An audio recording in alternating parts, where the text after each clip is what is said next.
আমি এখন হাজির হয়েছি ভামুরিয়া বাতানেশ্বরে। এখানকার এবছরের দুর্গাপূজার থিম কি?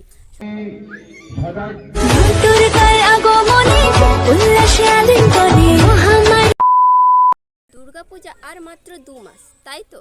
তাই আগের বারের মতো এবারও চলে এসেছি আমি দুর্গাপূজার প্রি পরিক্রমা ভিডিও নিয়ে। তো আমি এখন আছি কোথায়? আমাদের এই তল্লাটে সব থেকে ওয়ান অফ দ্য মোস্ট যেটা দুর্গাপূজা সব থেকে ভালো হয়, নাম্বার 1 যেটা দুর্গাপূজা হয় সেইখানে। কোথায়? ভামুরিয়া বাতানেশ্বরে। তো আমি এখন হাজির হয়েছি ভামুরিয়া বাতানেশ্বরে। তো এখানকার এবছরের দুর্গাপূজার থিম কি সবাই হয়তো এখন জেনেই গেছো। হ্যাঁ, থিমটা হচ্ছে বিশ্বরূপে বিশ্বজনীন, অর্থাৎ একটা বহু প্রাচীন হারিয়ে যাওয়া শিল্পকে এখানে তুলে ধরা হবে, যেটা প্রাচীনকালে রেড ইন্ডিয়ানদের হাতে ছিল। সেটাকেই বাস্তবায়িত করা হবে এবং সেই অনুযায়ী এখানকার প্রতিমাটাকেও প্রতিস্থাপন করা হবে। তো কতটা কি কাজ হয়েছে সেটা ভিজিট করতে আজকে এসেছি। তো চলো তোমাদের সাথে একটু শেয়ার করা যাক যে কতটা কি কাজ হয়েছে। তো চলো যাওয়া যাক।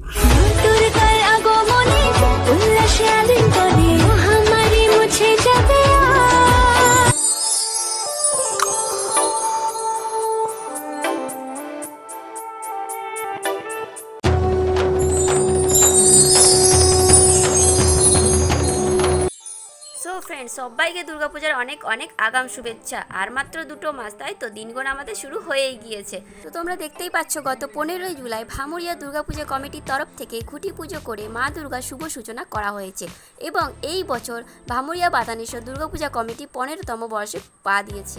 স্ট্রাকচার দেখতে পাচ্ছ তৈরি হয়ে গেছে। এখানকার কমিটির তরফ থেকে ইনফরমেশন অনুযায়ী সামনে নিয়ে গিয়ে তোমাদেরকে আমার আন্দাজ মতো কিছুটা হলেও শেয়ার করছি। তো চলো যাওয়া যাক। এটা হচ্ছে পিছন পার্টটা, ঠিক আছে। আর এই যে সামনেটা রয়েছে, তো 2টো পার্টে আই থিঙ্ক হবে। মিডিলটা ফাঁকা রয়েছে, ঠিক আছে, এখানটা ফাঁকা রয়েছে। এদিকে একটা পার্ট হবে পিছনটাতে, আর এখানে একটা পার্ট আছে। তো আই থিঙ্ক যতটা সম্ভব এটা ব্যাক সাইডে পিছনের পার্টটাতে মা দুর্গাকে প্রতিস্থাপন করা হবে, আর বাইরেটাতে পুরোটা প্রাচীনকালের যে কালচারটা তুলে ধরা হবে সেইটা বাইরেটাতে করা হবে।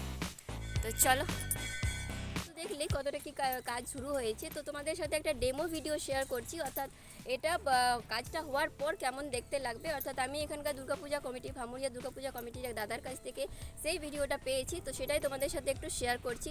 তো তোমরা হয়তো সেখান থেকে আইডিয়া লাগাতে পারবে যে কি অ্যাকচুয়ালি হতে চলছে। তো চলো ডেমো ভিডিওটা দেখে নাও। এই হচ্ছে সেই ডেমোটা, যেটা খুঁটি পুজোর দিন শো করা হয়েছিল। আমি আনফর্চুনেটলি উপস্থিত থাকতে পারিনি, সেটা আমার দুর্ভাগ্য।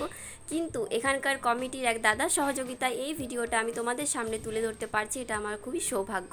অসংখ্য ধন্যবাদ ভামুরিয়া দুর্গাপূজা কমিটিকে আমাকে এইভাবে সহযোগিতা করার জন্য। তো তোমরা দেখতে পাচ্ছ স্ট্রাকচারটা যেমনটা হয়েছিল, তোমাদেরকে দেখালাম ওখানে যে ব্যাক সাইডে মা দুর্গাকে রাখা হবে, ওই যে দেখতে পাচ্ছ পিছনে, আর এটা হবে সামনেরটা, ফ্রন্ট ভিউটা এইটা হবে। তো তোমরা এক্সাইটেড তো? অবশ্যই জানিও এবং শেয়ার করতে ভুলো না।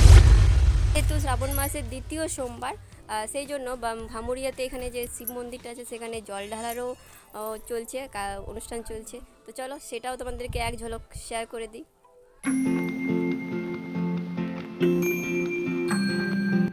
তো এই হচ্ছে ভামুরিয়া শিব মন্দিরটা। যেহেতু 2য় সোমবার শ্রাবণ মাসে, সেই জন্য সবাই জল ঢালছিল। সামনে যেতে পারেনি কারণ অনেক মৌমাছি উড়ছিল, খুবই ভয় লাগছিল। তো এই মন্দিরের পাশেই মাঠটাতে কিন্তু দুর্গাপূজার প্যান্ডেলটা হচ্ছে। তাহলে বন্ধুরা, তোমাদের ইনফরমেশনটা কেমন লাগলো অবশ্যই জানিও। আর যদি ভালো লেগে থাকে তাহলে অবশ্যই বন্ধুদের সাথে শেয়ার করতে ভুলো না কিন্তু।